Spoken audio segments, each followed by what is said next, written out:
Assalamualaikum warahmatullahi wabarakatuh. Anda bersama saya lagi, Sehistrozi dalam e-tuition subjek. Korang tahu, kalau korang bersama saya, korang tahu ianya adalah subjek sejarah. Okey, untuk hari ini saya nak sambung mengenai topik yang pernah saya bincangkan dalam video yang sebelum ini. Masih dalam topik Kesultanan Melayu Melaka, bab yang kelima tingkatan 2, KSSM. Okey. So kalau kita buat refresh balik siapa yang dah tengok video saya, kalau korang dah pernah lihat video-video saya sebelum ini, kita pernah membincangkan tentang Kesultanan Melayu Melaka. Dan bila kita belajar tentang sesebuah kerajaan Melayu ni, kita kena tengok tiga benda penting. Okey, tiga benda yang paling penting dalam kita melihat bagaimana sesebuah kerajaan di alam Melayu dahulu wujud. Yang pertama adalah siapa pengasas kerajaan tersebut. Apa ini pengasas? Pengasas adalah siapa yang memulakan kerajaan tersebut. Okey, sebab sesebuah kerajaan ataupun sesebuah negara harus ada orang kata permulaan dia. Macam kita lah, kita tahu setiap benda ada permulaan dia. Sama juga dengan sesebuah kerajaan. Okey, kita nak tengok bagaimanakah zaman Kesultanan Melayu Melaka itu dimulakan. Okey, dan ikut apa yang korang dah belajar sebelum ini, saya dah pernah terangkan Kesultanan Melayu Melaka diasaskan oleh seorang individu yang digelar sebagai Parameswara. Siapa ini Parameswara? Beliau merupakan putera raja dari kerajaan Sriwijaya, iaitu sebuah kerajaan di alam Melayu. Pada yang sebelum ini korang pernah belajar, iaitu kerajaan Sriwijaya. Dan Parameswara ni dia tidak mengambil alih kerajaan Sriwijaya, tetapi beliau telah berlayar ke alam Melayu, ke tanah Melayu, dan menubuhkan kerajaan beliau sendiri, iaitu Kesultanan Melayu Melaka. Dan di bahagian pertama ini saya dah pernah terangkan mengenai bagaimana Parameswara memilih kerajaan Melaka, dekat mana tempatnya dan kenapa tempat itu dipilih. Dan kalau korang lihat, kalau korang nak tahu mengenai siapakah pengasas dan bagaimanakah Melaka itu diasas, korang boleh tengok video-video saya yang sebelum ini. Okey, itu yang pertama. Okey, yang kedua, bila kita bercakap tentang sesebuah kerajaan, kita dah belajar tadi yang pertama, siapa yang mengasaskan kerajaan tersebut. Dan yang kedua, kita nak tengok selepas kerajaan itu diasas, bagaimanakah kerajaan itu mencapai tahap kegemilangan. Masuk tahap kegemilangan inilah bagaimanakah sesebuah kerajaan itu mencapai tahap kejayaan. Apa kejayaan-kejayaan kerajaan tersebut? Macam kerajaan Melaka, korang kena tahu, dahulunya Melaka ini merupakan satu kerajaan yang sangat-sangat hebat.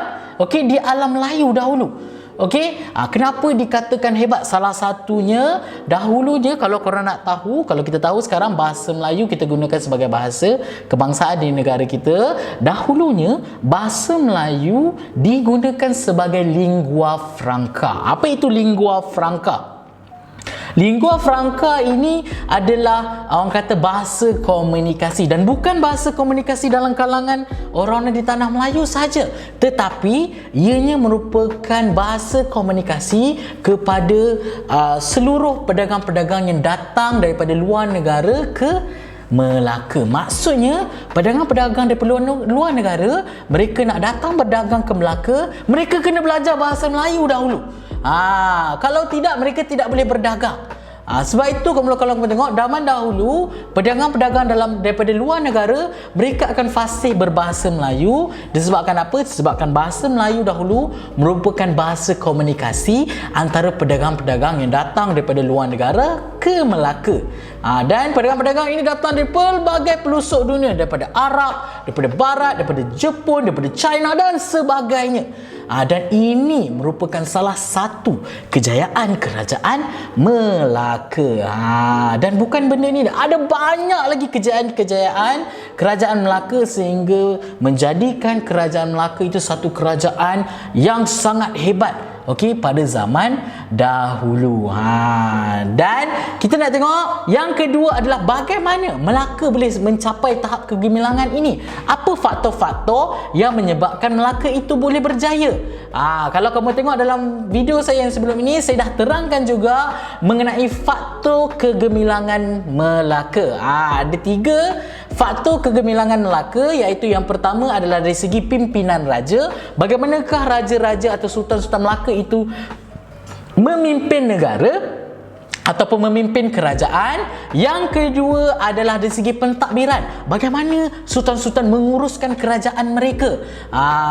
Okey, itu yang sempat saya terangkan pada video yang sebelum ini. Dan pada hari ini kita akan sambung poin yang ketiga, iaitu mengenai bagaimanakah kerajaan Melaka itu boleh dikatakan hebat adalah dari segi perundangannya. Apa itu perundangan? Perundangan merupakan undang-undang. Bagaimanakah Melaka ini mempunyai satu sistem undang-undang yang sangat hebat, okey, yang sangat sistematik, sehingga dijadikan salah satu faktor kegemilangan kerajaan Melaka. Okey, so kalau kau tengok dalam slide saya tu, okey, perundangan, poin yang ketiga. Okey, poin kepada faktor kegemilangan kerajaan Melaka. Okey, kalau kita tengok yang pertama, okey, kenapa Melaka itu boleh dikatakan hebat? Sebab Melaka ada satu undang-undang bertulis yang digelar sebagai Hukum Kanun Melaka. Kalau kamu tengok dalam slide saya tu, Hukum Kanun Melaka merupakan salah satu undang-undang yang paling awal di alam Melayu. Maksudnya undang-undang yang awal daripada tanah Melayu, iaitu Hukum Kanun Melaka. Dan Hukum Kanun Melaka ni sangat-sangat terkenal, sehingga kan kerajaan-kerajaan yang wujud selepas kerajaan Melaka, mereka menggunakan Hukum Kanun Melaka ini sebagai rujukan untuk mewujudkan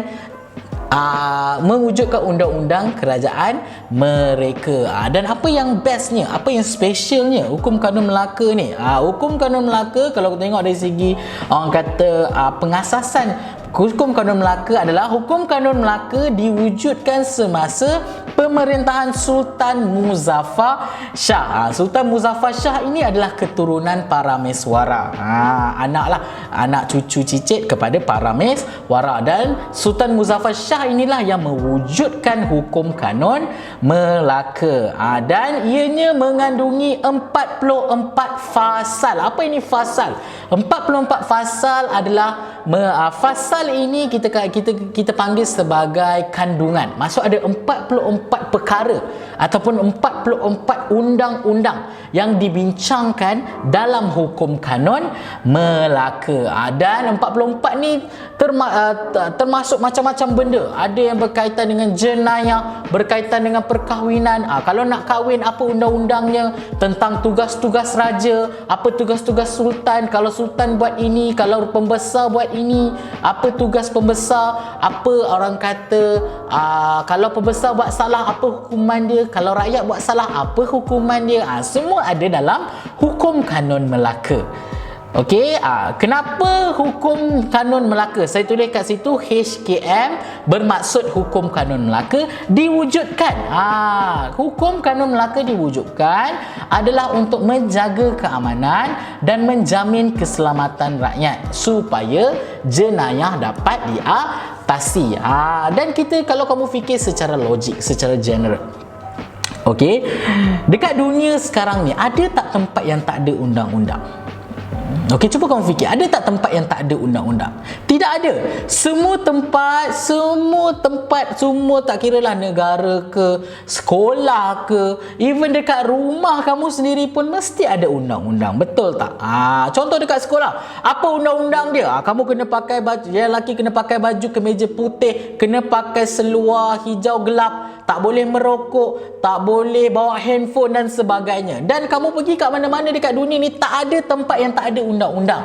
Dan kenapa pentingnya undang-undang ini adalah untuk mengawal tingkah laku manusia. Sebab kita tak tahu dalam masyarakat ni ada orang yang baik dan ada orang yang tidak baik. Dan kalau tak ada undang-undang, kalau orang buat jahat, ada orang buat salah, macam mana kita nak hukum dia kalau kita tak ada undang-undang? Dan itulah sebabnya kenapa bermula pada zaman Kesultanan Melayu Melaka, Sultan Muzaffar Shah dah wujudkan hukum kanun Melaka supaya dapat mengawal jenayah dan tingkah laku rakyat-rakyat di kerajaan Melaka. Itu adalah orang kata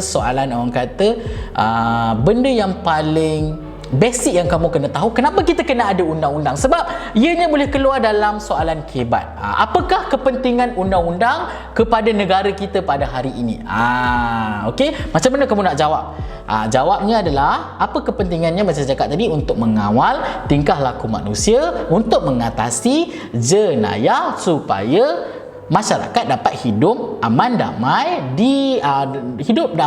daripada jenayah dan sebagainya. Kamu kena fikir di luar kotak. Nampak tak? Daripada hukum kanun Melaka, kita boleh berfikir dengan lebih jauh mengenai apa itu kepentingan undang-undang. Dan Melaka tidak hanya ada satu undang-undang.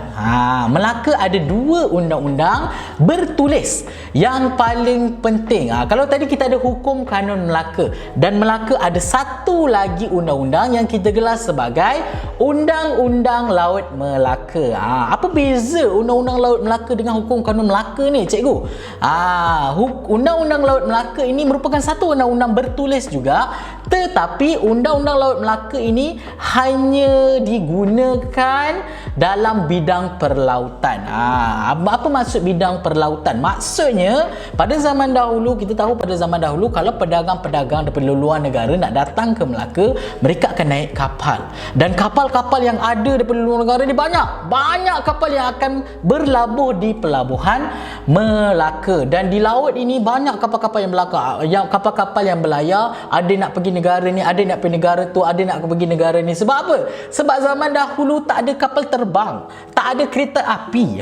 Kalau orang nak pergi tempat yang jauh, mereka kena gunakan kapal layar. Menggunakan kapal. Macam kalau kau tengok cerita-cerita Lanon Pirate of Caribbean. Maafkan saya. Korang pernah tengok kan kapal-kapal Captain Jack Sparrow? Kamu bayangkan kapal macam kapal Jack Sparrow, itulah kapal yang wujud pada zaman kerajaan Melaka dahulu. Kapal besar-besar, layar tinggi-tinggi, lepas tu ada anak kapal, ada kapten kapal, yang mengawal kapal dan sebagainya. Dan kenapa kena ada undang-undang di laut? Sebab dekat laut ini pun ada macam-macam benda yang berlaku. Contohnya benda apa? Contoh ada lanon. Contoh macam orang kata Captain Jack Sparrow yang korang tengok tu dalam cerita pirate tu. Lanon ini adalah penjenayah di laut. Dan apakah orang kata bukan tugas-tugas lah, apa benda yang Lanon suka buat? Lanon ni dia suka merompak kapal-kapal.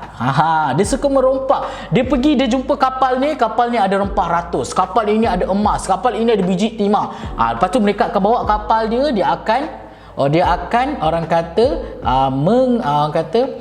mengambil alih sesebuah kapal yang lebih lemah. Untuk apa? Untuk mendapatkan apa benda yang ada dalam kapal tersebut. Kalau korang tengok cerita Lanon, korang akan tengok bagaimana situasi dia. Situasi dua kapal bergaduh. Satu kapal Lanon mengambil alih satu kapal yang lain. Dan sebab itulah kenapa kena ada Undang-Undang Laut Melaka, untuk mengelakkan perkara-perkara ini terjadi. Bayangkan kalau ada pedagang-pedagang datang, lepas tu pedagang itu kena rompak, barang dia semua kena rompak. Lepas tu dia mengadu kepada kerajaan Melaka. Dia mengadu kepada Sultan Melaka. Sebab apa dia mengadu kepada Sultan Melaka? Sebab dia kena rompak dekat-dekat dengan negara, dekat-dekat dengan kerajaan Melaka. Sultan pun macam, alamak, nak buat apa ni? Bayangkan kalau tengok dalam hukum kanun Melaka tak ada apa-apa. Sebab itulah kena ada satu lagi undang-undang yang khas untuk perlautan sahaja. Maksudnya kalau ada Lanon, apa undang-undang dia? Kalau orang yang buat salah ini, ada tak ganti rugi ke, pampasan ke atau sebagainya.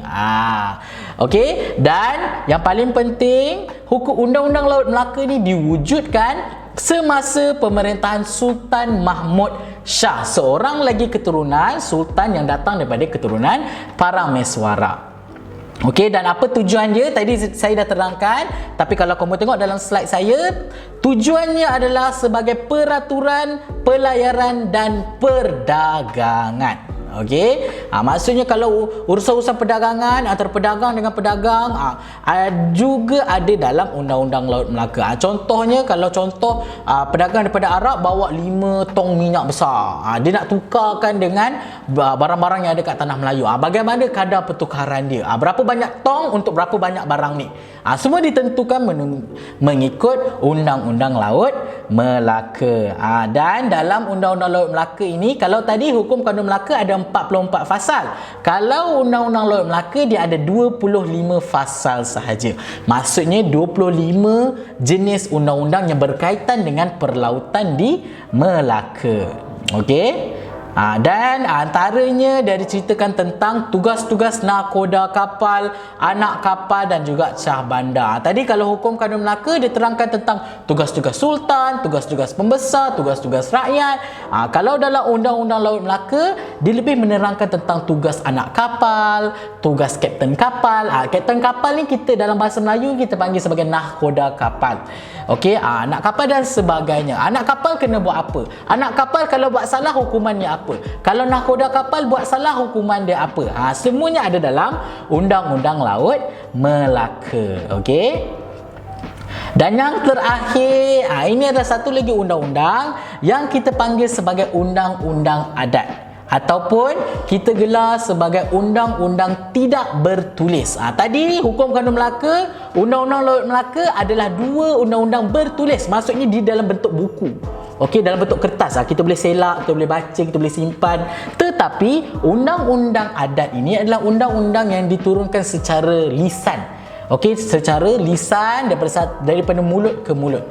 Daripada pengajaran keluarga, daripada satu keluarga turun kepada satu keluarga, turun kepada satu keluarga. Dan dekat tanah Melayu, dekat negara kita pada hari ini, kita ada 2 jenis adat tidak bertulis, iaitu yang pertama kita ada adat Temenggong, macam kamu tengok dalam slide saya, adat Temenggong yang digunakan oleh Kerajaan Melaka.